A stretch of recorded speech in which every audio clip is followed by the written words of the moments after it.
Hello everyone, কালকে ছিল আমাদের মতো কয়েকটা নমুনাদের মধ্যে একজন নমুনার বার্থডে। তো আমরা চলে গেছিলাম তার বার্থডে সেলিব্রেট করতে। তো আমি এখানে চলে গেছিলাম কৈলাসহর ক্লাব অব্দি। তো ওখানে গিয়ে আমার একটা বান্ধবী এসেছিল। ও আসার পর আরেকজন আসার কথা ছিল, বন্ধু বান্ধবী না। ও চলে এসছে, তো ওর বাহন নিয়েও চলে এসছে। তো আমরা ওর বাহনে চেপে সোজা চলে গেলাম ব্যানাচিতির উদ্দেশ্যে কেক কেনার জন্য। আমরা ওখান থেকে ব্যানাচিতি মিয়া মোড়ে চলে গেলাম কেক কেনার জন্য। নিয়ে ঢুকে তো প্রচুর এত কেক, আর কেক দেখলে কার না লোভ লাগে। আমার তো প্রচণ্ড লোভ লাগে কেক খেতে। তোমাদের কার কার ভালো লাগে জানিও, আমার তো খুব ভালো লাগে কেক খেতে। তো যাই হোক, তো দোকানে ঢুকে একটা কেক পছন্দ হলো, ওই কেকটা দিয়ে দিয়েছি। নাম লিখছে ওই দাদাটা। তো আমরা এমনি জাস্ট ঘুরে ঘুরে দেখছিলাম আর কী কী কেক আছে।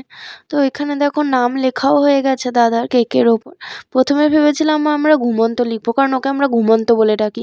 তারপর দাদাটা বললো না, তীর্থই ঠিক আছে, কারণ দাদাটার কাছে ঘুমন্ত নামটা একটু বেশি বড় হয়ে যাচ্ছিলো। তো যাই হোক, তো কেক কিনতে গিয়ে সৈকত মানে আমাদের বন্ধু, ও আমাদেরকে একটু ট্রিট দিল ভালোবেসে। এরকম বন্ধু কপাল করে পাওয়া যায়। তো যাই হোক, তো আমরা ওখানে একটু কিছু খাওয়া দাওয়া করে সোজা চলে এসেছিলাম জুম স্কুলের মাঠে, যে জায়গাটা সবাই তোমরা চেনো। তো এখানে এসে আমরা খুব ইম্পর্টেন্ট আলোচনা করছিলাম, গল্প করছিলাম। তো আমাদের গল্প করতে করতে আমাদের বার্থডে বয় চলে এসেছিলো।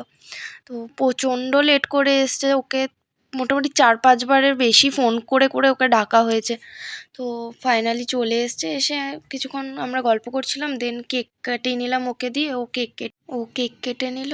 তো কেক কাটার সময় তো বহুত মজা হয়েছে ভাই। আমরা কেক কাটার সময়, কারণ সব সময় আমরা মজা করি। তো তারপর কেকটা নিয়ে আমরা কি করেছি সেটা শুধু তোমরা দেখো। তীর্থকে দে শালা দেখলে তো তোমরা কেকটাকে নিয়ে জাস্ট আমরা কী করেছি। আর যার বার্থডে তাকেই কেক দিতে ভুলে গেছি।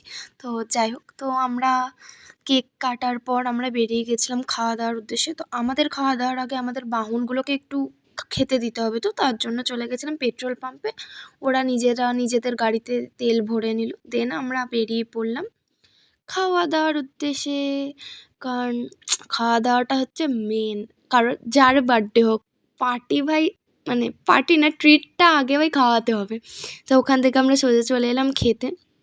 না, আমরা বেশি কিছু খাইনি, আমরা খুব ভালো বন্ধু। তো জাস্ট একটা করে রোল খেয়েছি, ওতেই আমাদের মন পেট সব ভরে গেছে।